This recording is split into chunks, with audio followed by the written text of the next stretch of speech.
Man, you know, there's really nothing quite like sitting here in the living room enjoying the wonders of modern Mario games. I tell you what, if for any reason this experience had to end right now, I'd probably kill myself.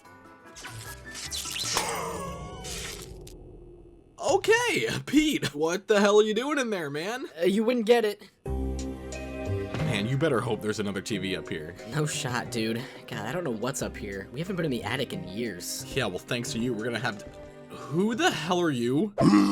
Get out of our house, you freak! What the hell? Wait, no, don't close the door! And now we're locked in. Great, this is awesome. Wow, hey, on the bright side, it looks like there actually is a TV back here. Man, what the hell is this old-ass TV? You're telling me we gotta play on the damn Nintendo Entertainment System right now? Hey, at least it's something. I have been a Mario fan for as long as I've been playing video games. My first ever gaming experience was on the Nintendo Wii, where games like New Super Mario Bros. Wii, Mario Kart Wii, and especially Super Mario Galaxy were my absolute shit. I've always wanted to visit the older games and see what led to this point, but I gotta be honest, man, I have never been good at playing retro games. I can enjoy them in isolated events, where maybe my parents break out the NES for a night and put some old games in it, that's always fun. But anytime I bought some re-release of an old Mario game on like Virtual Console or something, I just couldn't help but feel like a stupid moron playing it. I just get this overwhelming feeling of, okay, I don't actually want to be playing this right now, right? This feels stupid. But you know what? That's about to change. I genuinely want to give these older Mario games a fair shot, because I know they're good, and I really do want to truly understand the history of the series I grew up with. I've always appreciated retro games, even if I couldn't always bring myself to play them. But now that I'm stuck in a fucking attic, I've got plenty of time to get invested in old classics, so let's start at the beginning. Dude, I don't know why you're making such a fuss about this situation. I mean, this is kinda cool. Look, there's even attic food up here. That was decades old. Super Mario Bros., a game that's considered to be a lot of great things. The game that started it all, the game that saved the industry, one of the greatest games of all time. The game that put Mario the Jumpman on the map. This guy is essentially the mascot of gaming, and that's because of Super Mario Bros. Like, really think about that. All of these legendary worlds full of legendary characters, and the mascot of gaming is this white guy who unclogs toilets. But that's not for nothing. Regardless of your feelings on this game, it's responsible for paving the road that led Mario into sports, kart racing, partying, going to space, going to a forest. The point is, the Mario series has something for everybody, and it wouldn't be that way if this game sucked and no one liked it. Granted, there were Mario games before Super Mario Bros. Released in 1985, but most of them weren't actual Mario games. He was just in the early Donkey Kong arcade games where he hated this monkey, and he also did golf. But of course, the big one here is Mario Bros., another arcade classic where you stomp the ever-loving shit out of these Koopas in hopes of racking up the highest score possible. I mean, I wasn't there when this game mattered. I personally find games like this to be kind of boring as f, but it wasn't long after this that we got Super Mario Bros. For the Nintendo Entertainment System. It's like Mario Bros., but a little more super. Here's the cartridge my parents would always dig up whenever the NES was brought out. My mom would see me playing Super Mario Galaxy and say, you know, screw these new games you kids have today, you just can't beat the classic stuff. Then she'd pull this thing out of the attic, blow 8 pounds of dust out of it, and put it on the TV.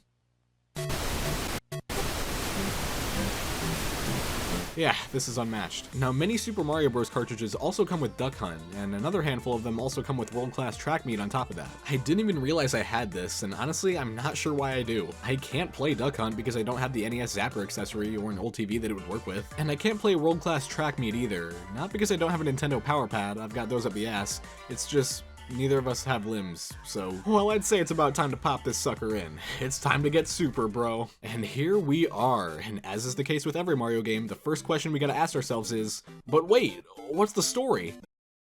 So there's this thing that happens at the beginning of pretty much every Mario game where Princess Peach gets kidnapped by Bowser and Mario has to save her. And surprise, that's exactly what happens in Super Mario Bros. As well. However, two things. One, this is the first time that this has ever happened, so in this case it's justified. I'm not sure that this plot was so insanely groundbreaking that it deserved to be reused time and time again, but hey, what the hell do I know? And two, unlike future games, there's actually a lot more to the story this time than meets the eye. It's a lot deeper than what many of the modern Mario games did with their stories. Now, the game itself doesn't tell you the story at all, it just thrusts you into the action. This was during the era where the instruction manuals did the heavy lifting and informing you what was going on in the games you were playing. According to the manual, the story of Super Mario Bros. Goes like this. One day, the kingdom of the peaceful mushroom people was invaded by the Koopa, a tribe of turtles famous for their black magic. So basically, the army of Koopas have used their black magic to turn all the mushroom people into stones, bricks, and plants, resulting in the Mushroom Kingdom falling into ruin. The only person who can reverse this spell is Princess Peach, or Toadstool as they call her here, but she can't fix it because Bowser took her away, which means Mario has to go save her so the Mushroom Kingdom can be restored. I think it's wild that the first real Mario adventure ever has a story with more depth than most of the games that followed it. It's not that crazy deep, but it still tries to contextualize things like the brick blocks found throughout the game and all the characters' motivations. In later games, Bowser just kidnaps Peach for the hell of it, and Mario just saves her because he thinks she loves him. Here, Mario doesn't give a shit what Peach thinks, he just wants to save the mushroom people, and that's a way more commendable, much less pathetic incentive. Now, in terms of how this story translates into gameplay, well, it's a Mario game. You're at the Mushroom Kingdom, Princess Peach is somewhere far away, and the only way to get there is to travel through some wacky platforming levels, all while collecting coins, power-ups, and destroying the enemies in your path. Of course, by now we've seen this a million times, but I can't imagine how mind-blowing this must have been when it was new. I mean, think about how just 2 years before this came out, Mario Bros was the latest and greatest Mario game. This shit,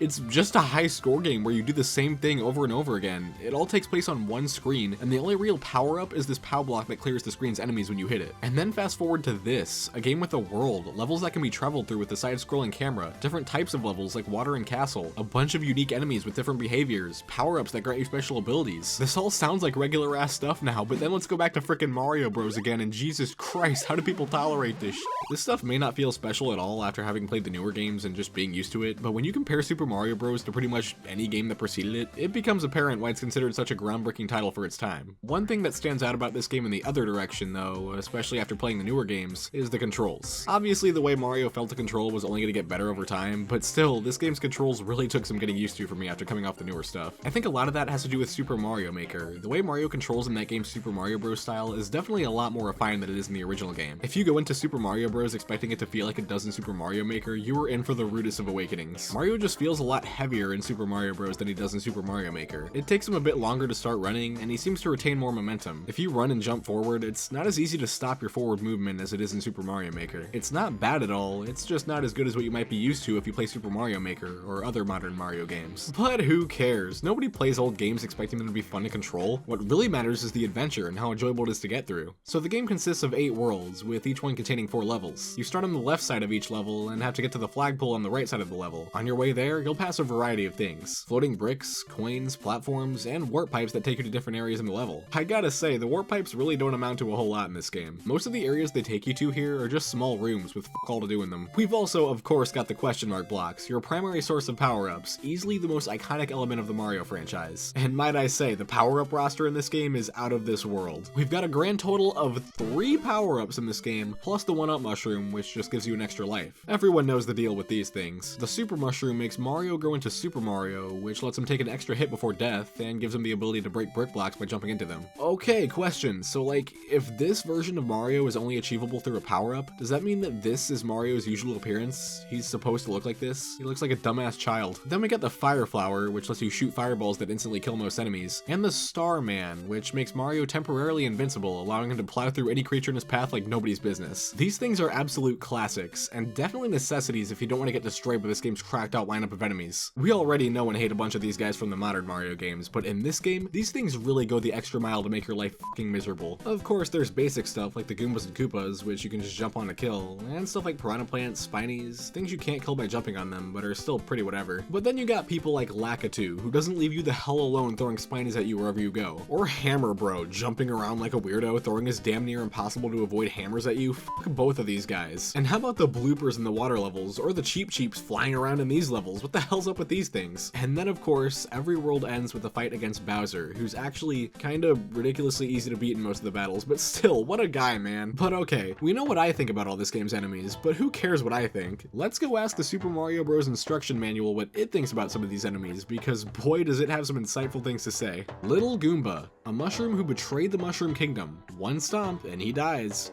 Okay, fair enough. Koopa Troopa, green. Soldier of the Turtle Empire. His orders are to find and destroy Mario.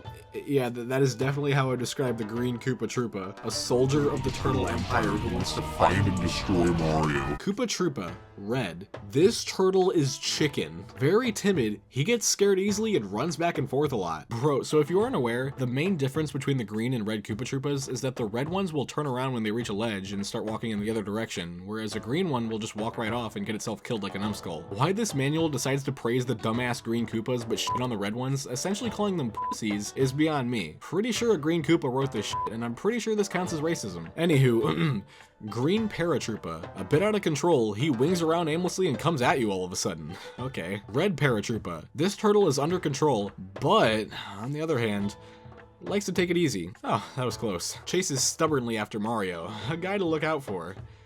The Bloober. So yeah, quite a handful of iconic characters made their grand debut in this game, and they do a good job populating these levels and making the game challenging. Challenging really is a key word to describe this game. It's genuinely pretty difficult, at least for someone who's used to the new stuff that spoils you to death. There are a bunch of little things in this game that contribute to its difficulty. The level design feels a lot less forgiving here than it is in future games. It feels much more deliberate. There's a lot less open space, because the levels are much more packed with enemies and blocks. You can't go backwards in a level, which removes a bit of freedom from the player, and if you get hit by an enemy as Fire Mario, you get downgraded all the way back to Small Mario instead of just staying big but losing the power-up. If you're used to this game like a lot of people are and can beat it in like 10 minutes, it's probably no sweat. But for me, this game offered a pretty decent challenge. But the one thing this game does right that I never imagined would make this big a difference in how much fun it is, man, it's the 1-up system. The way that lives are handled in Super Mario Bros. Single-handedly made this experience significantly more fun and challenging than I ever anticipated. If you've played a modern Mario game, you're probably well aware of just how much of a joke the 1-up counter is. You play the first few levels and all of a sudden you've got enough lives to last you the rest of the game. They're just thrown at you like pennies to a water fountain. 1-ups have become so meaningless that people legitimately celebrated their death when Super Mario Odyssey gutted them. In Super Mario Bros., extra lives are legitimately scarce. Like, scarce to the point where if you get 10 of them, the life counter is replaced with a crown. 10 lives. The only ways to get extra lives in this game are by finding them in hidden or risky spots, this fucking stupid 1-up trick that I can never figure out how to do, and of course, collecting 100 coins, which are a lot harder to come by in this game than in future ones. Hell, if you just run through the first level without hitting any blocks, you won't even see any coins. Compare that to future Mario games where YouTubers have literally made it a challenge to get through levels without accidentally collecting a coin. Look at the first level of New Super Mario Bros. U. There is never a moment when there isn't a coin on screen. Coins and lives are a commodity in Super Mario Bros. And they're made extra valuable here because this game does not give a fuck about you or your feelings. When you die in this game, you've got to restart the level, and that's pretty typical, not so bad. But if you lose all of your lives, that's it. It's game over. You have to restart the entire game from World 1-1. This is unheard of in modern Mario games. You never care if you die in any of these games because even if you do run out of lives and get a game over, what difference does it make? You can just go right back to the level you were at and keep trying. Super Mario Bros. Is not like that. If you lose all of your lives, you're starting over from the very beginning, and you're going to lose lives because, like I said, this game can be legitimately hard. You will need to collect as many coins as you can and know exactly where to find the hidden 1-up mushrooms to keep your life counter afloat. Your ability to complete the game depends on it. Those warp pipe sub-areas I called useless a while ago? Yeah, just kidding, these places are actually crucial for giving you enough coins to net yourself another life. These little secret cloudy areas with all these coins, they don't mean shit in the new Super Mario Bros. Games, but here, you don't want to run out of lives and start the game over, so get all the coins you're able to get. They legitimately matter in this game. The fact that levels are difficult, coins and lives are scarce, and you restart the game from the beginning if you run out of lives, made this game a thrill to play through for the first time. It actually hurts to die and lose a life. It actually hurts to get damaged by an enemy and lose your extra hit. Having the Fire Flower feels like legitimate protection instead of just, oh cool, I got fireballs now. Don't get me wrong, it is definitely frustrating to have to restart the entire game upon getting a game over. It seems to be a leftover feature from arcade games that probably shouldn't have continued happening in modern games, but man, it really does make lives, coins, power-ups, and my in-game decisions feel like they matter, and I really can't say that about the later Mario games I grew up with. And hey, while it can be frustrating to have to start the game from the beginning upon reaching a game over, there's even a solution for that too. As many people know, World 1-2 contains this funny little secret. If you hop up onto these bricks and then run past the main exit here, you end up in the secret warp zone that allows you to skip ahead to World 2, 3, or 4. Then, in World 4-2, there are 2 more warp zones. One that takes you to World 5, and another that lets you choose between Worlds 6, 7, and 8. These warp zones all require secret methods to enter, which means you wouldn't normally know how to find them if their locations weren't such common knowledge now. But once you do know where these things are, they pretty much act as a makeshift world select screen of sorts. If you do happen to reach World 8 and then get a game over and have to restart from World 1, you can always catch right back up using these warp zones. It takes a bit of work making your way to these warp zones and getting back to where you left off, but that's that's a pretty fair price to pay for getting a game over. It's bad enough that you want to avoid game overs at all costs, but not so bad that you'll want to drop the game after having to restart from the beginning. And hey, if you're a fan of cheating, you can also hold A and press start on the game over screen to continue at the beginning of the world you died in. I had no idea this was a thing during my playthrough, but it's there. It's kinda shocking to me just how well all this stuff comes together to create a difficult but still really fun experience. This is all stuff I completely overlooked anytime I tried picking this game up before now. That being said, it is still an old NES game, and it has its limitations. The music is iconic beyond belief, there's just not a lot of it. You hear the same 4 songs on repeat throughout the entire adventure. Not only that, but the levels themselves also repeat throughout the adventure. Many of the later world's levels are direct repeats of earlier levels, just made a bit harder by shrinking the platforms or adding more enemies. I don't know what the NES is capable of, but regardless, many of these levels feel the same, and that mostly comes down to the major lack of level themes in the game. You've got your main overworld levels, your underground water and castle levels, and some sky-ish levels, but that's about it. The 8 worlds don't all have their own themes like in later games, they all just kinda have a random assortment of levels ending with the castle. World 2 is kind of water themed, I guess, and worlds 3 and 6 take place at night, but other than that, most of these worlds are super interchangeable. But legend has it that there are hundreds of unique, crazy levels out there waiting to be played in the Minus World. A series of glitch stages that were never supposed to exist, made up of jumbled code containing a bunch of grotesque amalgamations of level elements. For someone craving more variety in Super Mario Bros., this is where you want to go, and I'm going to teach you exactly how to get there. And yes, this is all real. All we have to do to reach the Minus World is play Super Mario Bros. On a top-loading Famicom system, head to this specific spot in World 1-2, break some blocks on the ceiling and jump through this wall, or we can then enter this pipe in the warp zone. Alternatively, we remove the game cartridge from the console and replace it with a copy of Tennis, reset the system, move around in Tennis for a bit, switch back to Super Mario Bros., reset the system again while holding down the A and start buttons, and kablam! We get brand new Super Mario Bros. Levels that were never meant to exist, with the level we're sent to being determined by how many steps we moved in Tennis. Okay, sounds easy enough. I might as well go ahead and try it. Minus World, here we... Oh, yeah, I forgot that I don't have a Famicom or a copy of Tennis. Or a Famicom controller. Well then I guess we're stuck here with this bland-ass selection of levels where all the worlds feel the same. At this point, I guess the only way to make this game feel like it has creative world themes is to hop into a random world and just make an educated guess of what its theme could be based on the first thing I see in it. Play along with me. First thing you see, just shout out where you think the world takes place. Ready? Let's do World 7.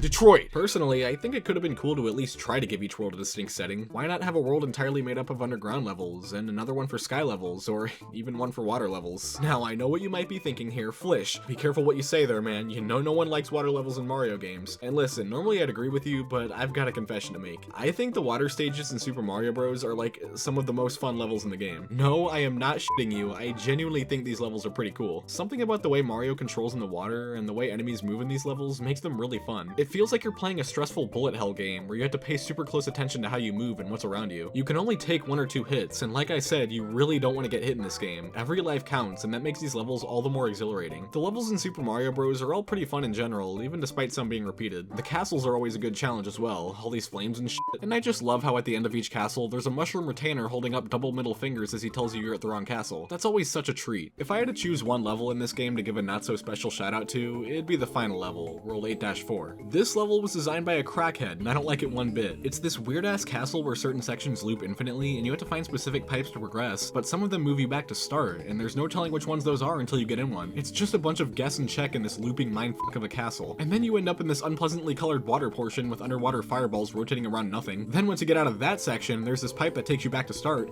followed by a hammer bro, followed by a Bowser that spews hammers, and then the game's over and you finally rescue Peach. So was this all worth it? No. After you beat the game, Princess Toadstool decides that that wasn't enough, and she gives you a new quest. This new quest is hard mode, and basically all it does is replace Goombas with Buzzy Beetles, makes all the enemies faster, and makes platforms smaller in some levels. I did the unthinkable and beat the game in hard mode during my playthrough, and honestly, it didn't really feel that different. I don't know. But nevertheless, that was Super Mario Bros., and I've gotta say, I finally understand what I was missing all this time. I was pleasantly surprised with how much fun I had with this game. If anything, it really just opened my eyes to how much the later games baby you to death. Everything in Super Mario Bros. Feels important because of how punishing the game is and how difficult the levels can be. The new Super Mario Bros. Games don't really compare. They're still a lot of fun, and I'd say I'm more likely to revisit one of them again before revisiting the original again, but I can't deny that Super Mario Bros. Is way more thrilling than these games. The coins, lives, power-ups, and level design all spoil spoil you to hell in these games, to the point where you're never really going to be challenged, save for the last world or two. Super Mario Bros., for me at least, was a non-stop challenge right from the first level, and I love that about it. It still has its problems, it can be a bit repetitive with its reused levels, and sometimes the difficulty and frustration of starting from the beginning can be a bit too much for my liking. Full transparency, save states were used after a certain point in my playthrough, because it got really tedious getting game overs and having to work my way to where I left off using the secret exits. Despite all of that though, I now have an appreciation for this game that I didn't have before. This truly is one of the most influential and important games of all time. Do I consider it one of the best games ever? No, it has definitely been overtaken by miles at this point by plenty of newer games, but it's still a great time and laid the foundation for those new amazing games. It's a game that deserves to be remembered, and I'm glad it's gotten so many remasters and re-releases for me to check out sometime. I'm glad I finally decided to give this game a chance, and if you haven't yet, I think you should. You know, I wonder if Pete's ever tried playing through this game. Come to think of it, we could have been playing the multiplayer mode this whole time. Oh, we gotta give that a try. Hey Pete, you wanna...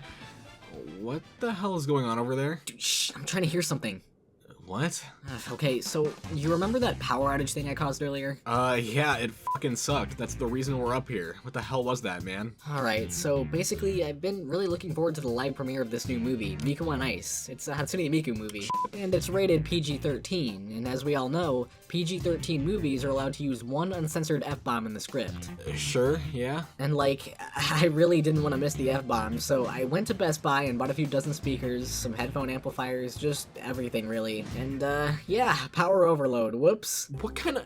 Dude, you would have heard the F-bomb fine without that shit, man. Well, you know? So that's the reason we lost our living room TV, honestly? Come on, man, you're telling me you wouldn't want to hear Hatsune Miku say the F-word? No, who cares? Whatever, man, forget the living room TV. It's gone, and we're stuck up here in the attic now. I looked up exactly when the F-bomb happens in the movie premiere, and at this point, it looks like I'm bound to miss it. Wow, that's heartbreaking. Listen, man, screw all that. It's getting pretty heated in here, so maybe you'll feel a bit better if you play the two-player mode on Super Mario Bros. With me. Doesn't that sound like fun? You get to be Luigi! Alright, man, let's just do it. Sweet, so I guess it's just gonna have us take turns playing and see who gets further. My turn's first, so, let's go.